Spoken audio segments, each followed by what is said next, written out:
going on, guys? Aquan here, back with another video. Here today to review this new Coi Leray project, Coi. Coi is a rapper, singer, and songwriter born in Boston but lives in New Jersey, which is why I want to cover her. I like to cover New Jersey music sort of as a conglomerate with New York music, since I feel like it's close enough. And yeah, man, this record was pretty interesting. To start, before I really get into the record, I do want to acknowledge a bit of Coi Leray's persona and how I feel about all of it, just because it does have something to do with my feelings about the record overall. So in general, I want to see female rappers win. I feel like they get a lot of undue flack, and just in general, due to the sexist bias of musical taste in general. And so therefore, I generally want to see women win and don't like to criticize women in the music industry beyond just their music. With that being said, Coi Leray, out of most new female rappers, has received some of the most intense waves of hate, really, of anyone at the current moment, really male or female. She's received the most bouts of what I feel like is unjustified hate. That being said, one thing that I do feel is that even though a lot of the hate is unjustified, one thing that I do notice, and this is just my personal observation, is that one of the reasons why she gets hate is because her confidence about her music and about her place in the culture seems to be abnormally inflated in comparison to where she actually is. I feel like a lot of people view her as the girl who has some TikTok hits and who has the ability to make catchy songs, and I feel like she views herself as far, far more than that, and I think that that imbalance is a bit off-putting. And what ended up happening was she came out with a debut album that didn't sell too well and wasn't that high in quality, and the hate that was really when the hate sort of really piled on, because people felt like there was a justifiable reason to hate. And in terms of how I felt about the album, similar to her sort of inflated public persona, the album, Trendsetter, kind of felt like an artist grossly overestimating their capabilities, trying to do songs that simply didn't fit them, such as trying to go emo with songs like Anxiety, or trying to get into the gunplay with songs like Blicky and trying to make a trap banger. And I definitely feel like in a strange way, her overestimating what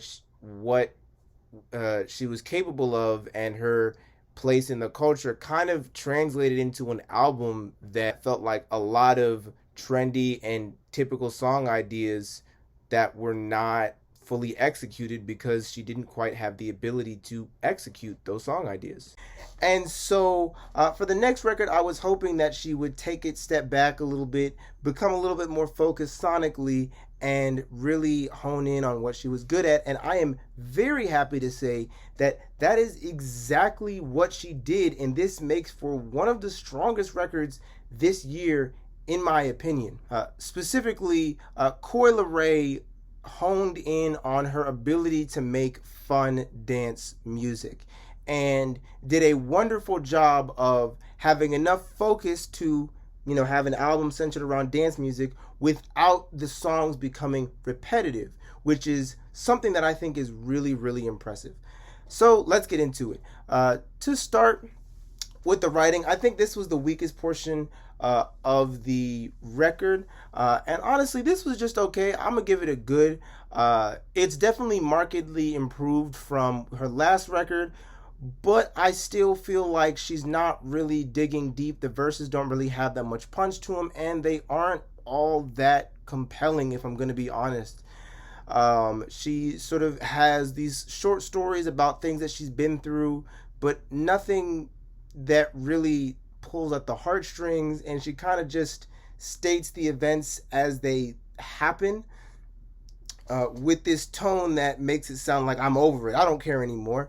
And therefore there isn't that much emotion conveyed in what I think is an attempt on a more vulnerable album lyrically, especially on certain songs like the one with Lola Brooks, where she's getting into some of the stuff she's been through with her family. I feel like it just doesn't, lyrically, it just doesn't always connect. That being said, each verse did have a decent amount of lyrical focus that I really, really appreciated. She did get, like I said, deeper from her last record. And she covered quite a few more topics, like I said, such as her family, such as breakups, such as internet hate, which she has been, like I said, dealing with a lot of. And overall, she seemed like she was in positive spirits, especially around the internet hate, and it seems like she's developed a far better mentality around it just listening to this record. Punchlines, they were there, weren't all that interesting, didn't have all that much potency to me personally, but like I said, still solid. I should probably mention that because this was a very dance-centric album with more bops and more catchiness, the writing not being all that great really didn't affect the overall listening experience that much. Flows and vocals. Now, here's the interesting thing, is that, like, I like to combine these because I feel like it's everything about an artist's performance besides their writing. And I'm going to go with good. Now, if we were to isolate her flows, this would be a great. Genuinely, the quick-witted flows, the different pockets and vocal inflections that she had were genuinely amazing and added so much to the verses of this record and gave it that oomph, that bounce that you really need. Because, you know, of course, while dance beats and house beats and Afro beats are cool, some of them can be empty at times. And so without a confident MC who's able to write a beat, it doesn't really hit, but she was able to do that. That being said, there were quite a few vocal passages that did not really hit. And similar to Lil Durk, I feel like the artistic standard I wish would come up a little bit for her vocals in general. And some of them did hit. I think the Afrobeats one, On My Way, there was some songs that really did hit, but songs like Run It Up, I really just was not that big of a fan of the vocals on those songs. But overall, it was pretty good, I would say. And while but overall, the artist performance, the flows and vocals combined, it was pretty solid. And I will say this category is a good right now, but as I listen to more of the record, the vocals are beginning to grow on me and not sort of hit as hard. I think a lot of times for me, it felt like the vocals just felt frankly off key. But they're beginning to grow on me, especially when I see that it's a consistent sort of vocal layering throughout the entire song. But yeah, overall, yeah. And I would say, if anything, I think took away from this record the most, it would definitely be some of those vocal passages that were a bit off key, a bit too a bit too robotic, in my opinion. The features were the best part of the record. This I give an amazing. And a lot of people get confused because they'll see me give amazings to certain features, and it's like, well, no one had a standout performance. What happened? But here's the thing. There's two ways that features can be amazing, right? There is, of course, the way that everyone has a stellar performance, right? And everyone just goes in and goes in and goes in. That's what you saw on something like a Benny the Butcher.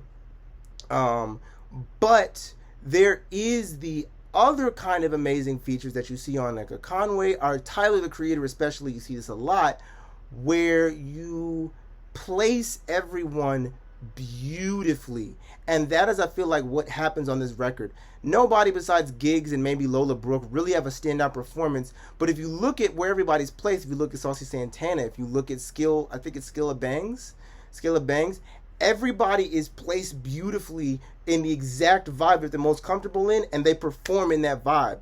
And while no one gives a like J. Cole, Johnny P's Caddy level of performance, they fill the niche of the song so beautifully and complete these song ideas in ways that I think that Coi Leray wouldn't be able to do otherwise, and therefore it makes for a very complete and fun listen. But unlike the Bible, they aren't overbearing. There's still a solid amount of songs that Coi Leray carries by herself.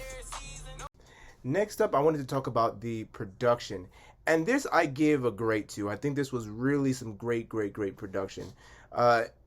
the diversity of sounds from the Afro beats to the Jamaican to even the little rock crossover that she had, to all the house beats to the kind of HBCU esque marching band beat that she had on Get Loud. There was a lot of diversity on this, but it still all was cohesive in the sense that it's still all sort of centered around stadium slash dance music.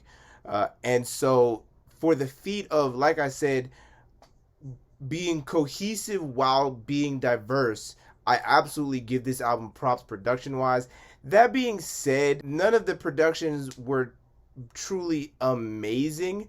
A lot of them felt very like typical versions of this style or typical versions of this style, on top of a lot of the sample flips that have really gotten oversaturated at this point, with songs like Man's World and Girl uh, and some others. I and Fuck It, which I'm still a little bit on.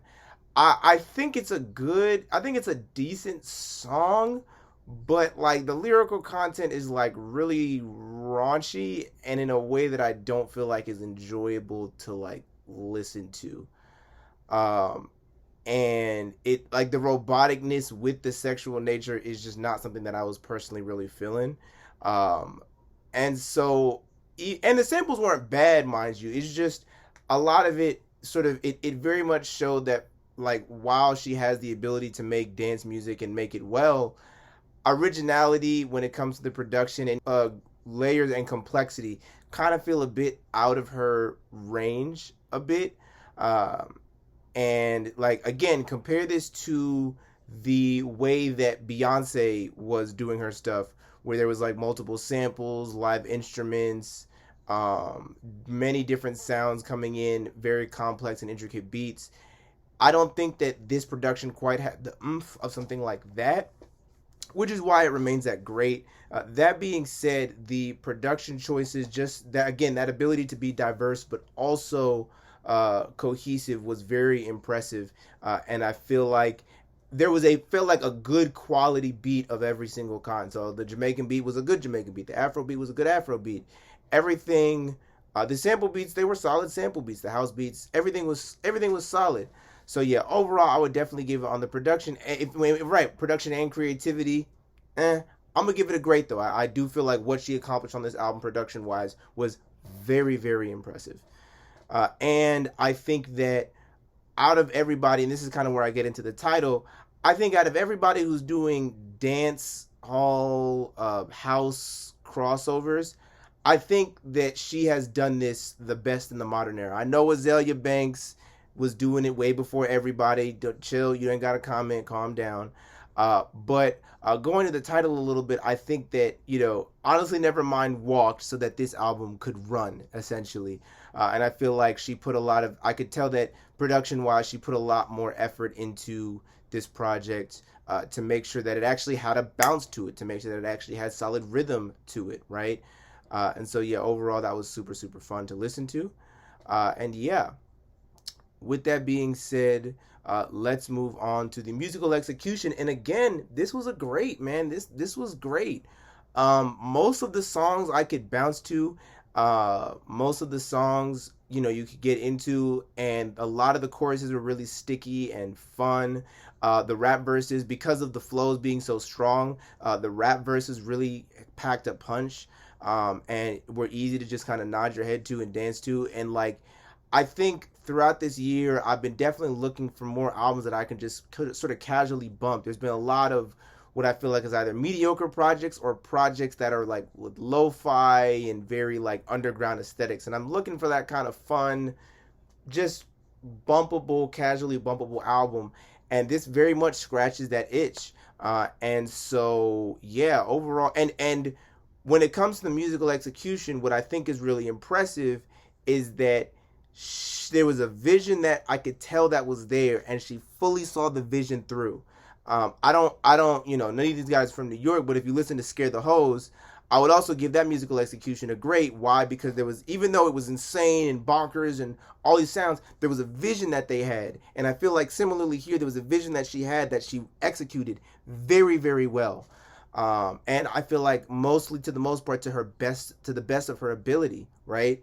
And so overall, that was overall really impressive. So yeah, definitely great on the musical execution.